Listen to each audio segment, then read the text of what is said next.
Good evening, everyone.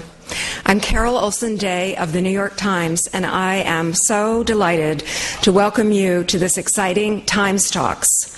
Tonight's guest is a remarkable film and stage actor.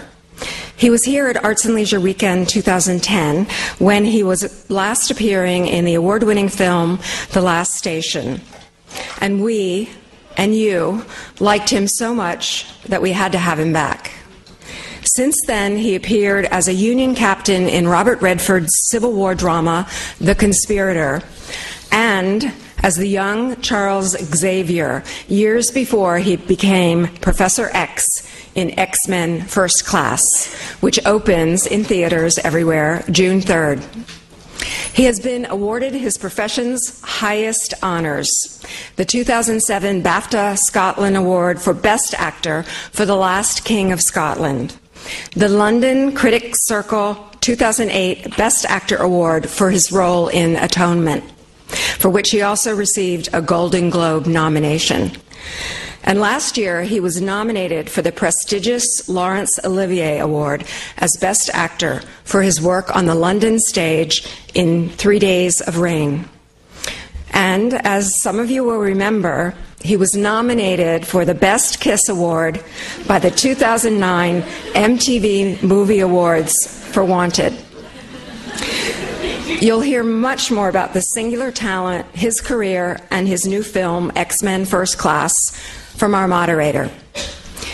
A reporter on the culture desk of the New York Times, he is the lead contributor to the must-read ArtSpeak blog on nytimes.com. Every day, it's a great place to pick up tidbits about who's next on Broadway and what films are being made and what new books will be coming out. He's also the author of Lads and the unsparingly honest memoir Cocaine Sun, which was a New York Times editor's choice this past January. For Times Talks, he's interviewed such diverse, wide-ranging guests as Russell Brand and Michelle Williams. So please join me in welcoming Dave Itzkoff and our very special guest, James McAvoy.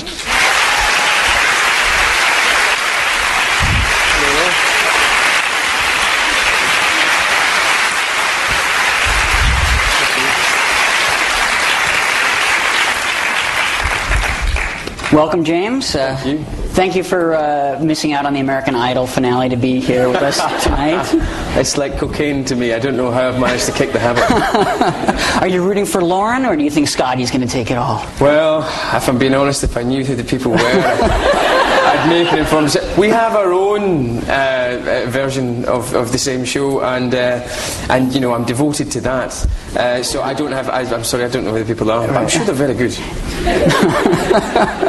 Do you try to keep up with American popular culture? Is it only when you're in the States to promote your films that it crosses your radar? Do you know, we don't really have to try too hard to receive it. It's so much of popular culture comes from America anyway, and so much of it is on our TV sets and in our cinemas and in our theatres as well. I've got to say, we get a lot of good American shows over in the West End. So you don't have to look too hard for it, but some of it's just fantastic. Right. That sounded so fake, didn't it? Some of it's just great. No, I love America. It's fantastic. You had me fooled. Thank you. I was using my acting against you. Right. Now, you just came from a big premiere for your new film, X-Men First Class. Do you feel like, you know, when you make a movie like that, have you attained a certain level of status or visibility, or do you still feel like, you know, you're kind of a striver and that your greatest accomplishments are still yet to come? Yeah, I hope my greatest accomplishments are still to come. That's what I hope.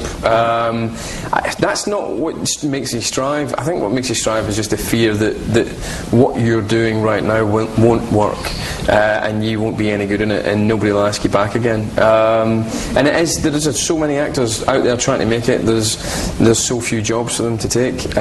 Even though, for my money, there's too many movies being made. But that sounds like a paradox.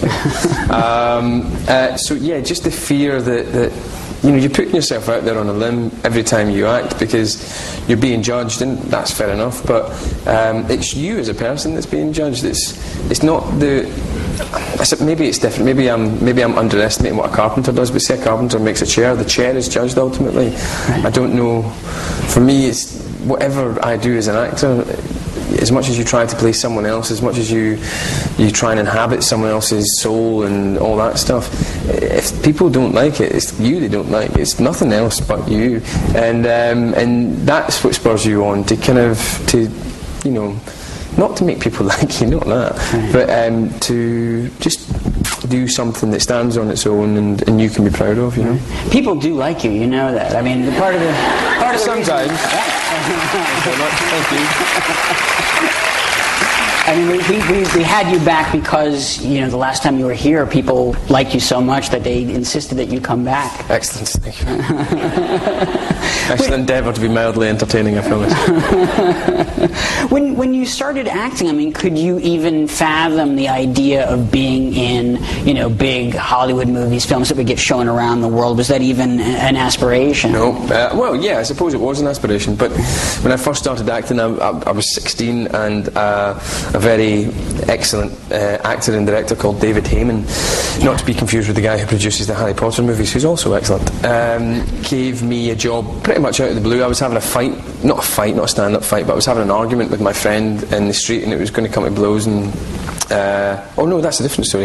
This one was We're coming back to that one, by the way. Yeah, it was the same mate though that I was sitting beside in the room when we were talking about Macbeth at high school when I was 16 years old, and he had played Lady Macbeth to great acclaim at the Citizens Theatre in Glasgow in the 70s. Anyway, he came and gave us a chat. I went and said to him, thanks very much, that was really interesting, and he gave me an audition 6 months later for this movie about child prostitution and pornography in Glasgow.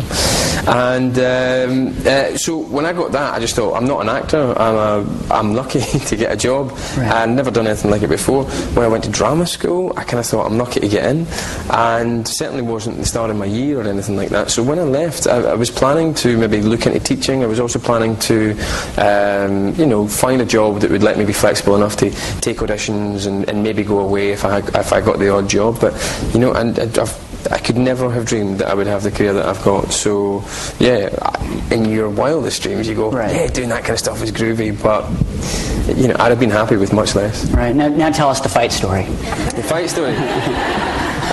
He was my best friend, one of my best friends at the time, and we just wound each other up so badly that we ended up fighting. I totally won the fight, but I looked like the one that lost the fight. I had 2 black eyes. He was very proud of that. Nobody else saw the fight. Nobody else saw me winning it. Oh, it's terrible. When you grew up in Glasgow and you want to pursue acting as a profession, I mean, are there as many options available to you? I mean, particularly to train as say in London. Is there many? There's less opportunity in Scotland. There's a few schools, there's a few courses throughout the city, throughout the country, but the other major one, Queen Margaret, got, if not completely closed down, it got reduced drastically. So the only main conservatoire in the whole of Scotland is in Glasgow, luckily the city of my birth, and it's the only one I applied to, and luckily I got in. If I hadn't got in, I think I may have just gone off to do something else.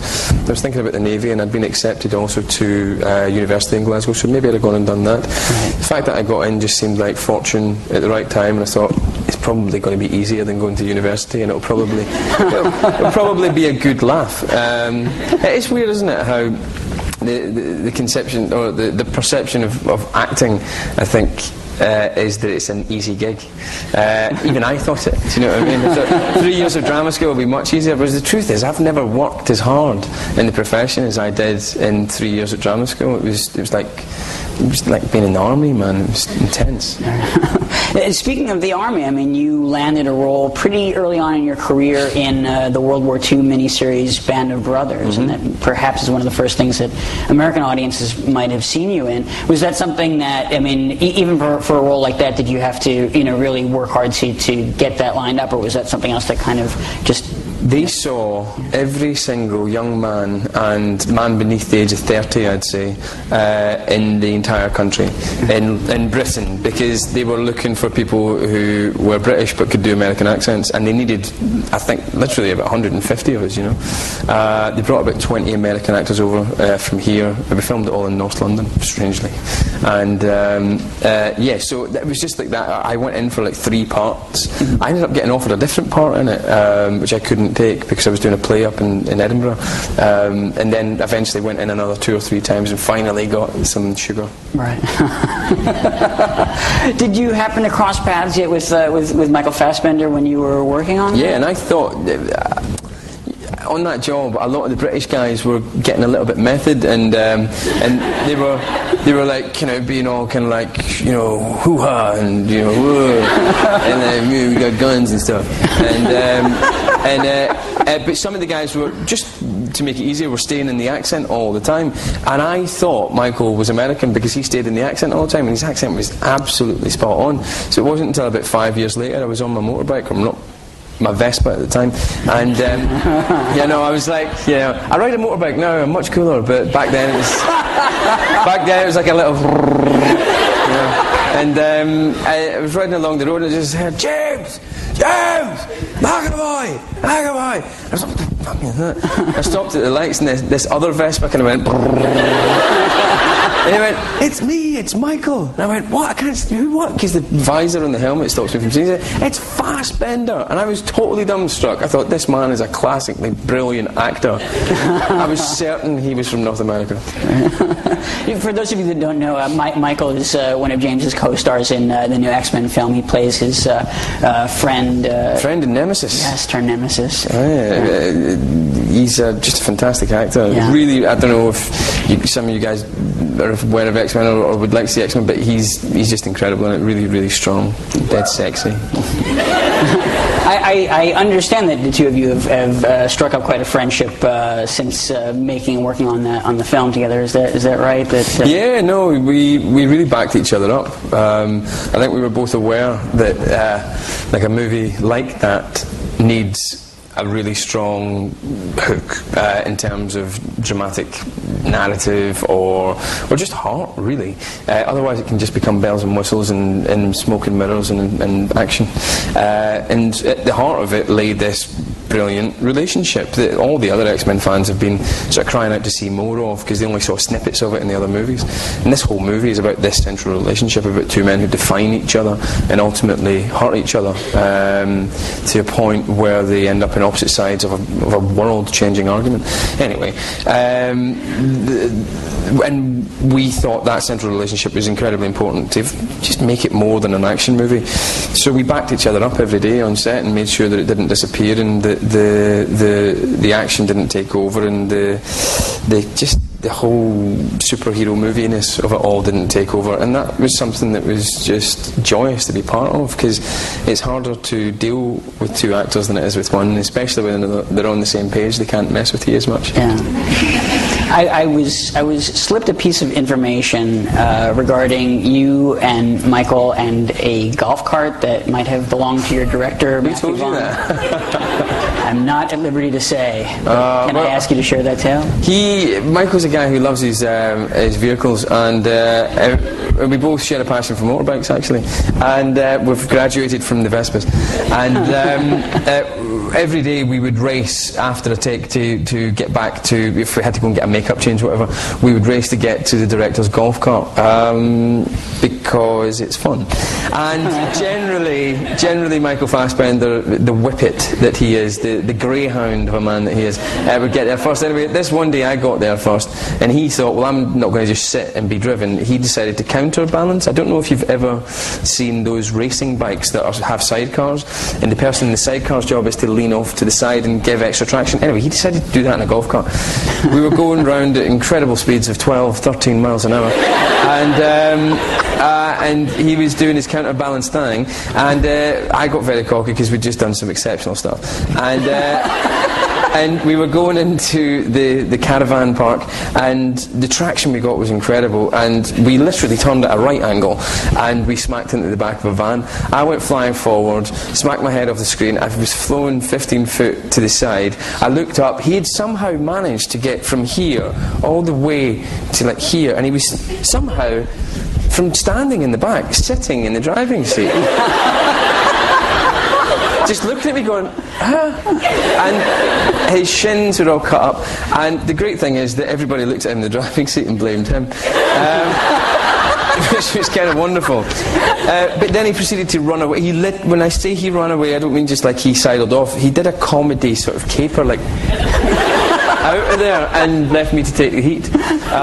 Anyway, that was actually not very cool, and I felt very bad, and we had to pay for the damage that we caused. And yeah, I don't do drugs or anything like that, so let me away with this one indiscretion. That'll be on the DVD extras. It's the most rock and roll thing I've ever been, going 12 miles an hour in a golf cart.